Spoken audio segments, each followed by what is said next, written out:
Cincinnati and y'all, and I'm at St. James. I'm kind of scared. Since y'all telling me to say it. That's all I can say about Brian. I want you to look at someone next to you. Look at them. If they're not smiling, tell them to smile.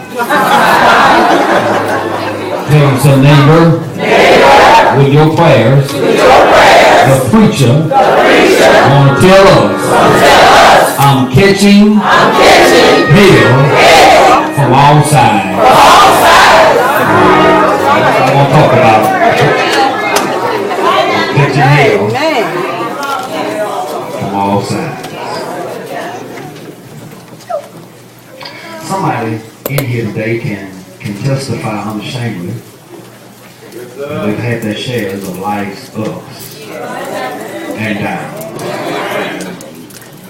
You can write your life story and sell that book, and it becomes the #1 seller because you know what it means to endure pain and have problems. You know about disappointments, difficulties, discouragement, and depression. But no matter which way you turn, there seems to be somebody or something that has been appointed to be the ambassador of pain and conflict in your life. And I guess what I'm trying to get you to see today is that it seems like lately that life has a way of constantly reminding you and I that its only goal is to make our lives miserable. As someone has rightly expressed it, I'm catching it from all sides. Now, when you read this 69th number of Psalm in its entirety, you will discover how the psalmist commences in sinking, but he ends up singing. Notice he goes from prayer to praise. That he starts out with reproach, but he ends up rejoicing. Because the psalmist wants you and I to grasp the fact that no matter how painful your situation may be, you yourself can tell God exactly how you feel.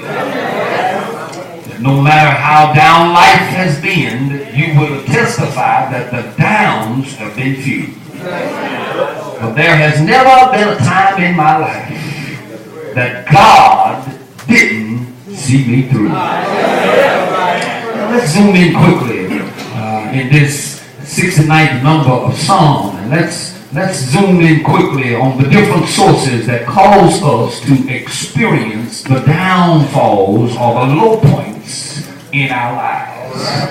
But as we examine this 69th number of Psalm, look at in verses 1 to 3 of Psalm 69, look at how the psalmist displays his feelings.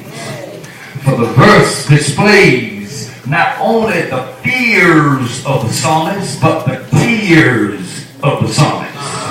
But in his distress, this psalmist makes a desperate plight. For the condition of his situation displays his feeling as we see him crying all by himself. In verses 1 to 3, he's sinking in mud. He's overwhelmed by a flood. His eyes are red as fire because he's been crying. He feels as if he's being destroyed, defiled, and drowning. And he cries out in the first few words of verse 1, "Save me, O God." In essence, he says, God, if you don't help me in my affliction, I'm going to die. And he requests God assistance because God is the one that has the power and he has the authority to intervene in his situation. He realized that human ability to save him is greatly limited. Amen. So he says, help me, oh God, he displays his feeling. Can anybody in here relate to this psalmist? That can testify that there have been times in my life, like the psalmist, that I've cried until my eyes was red.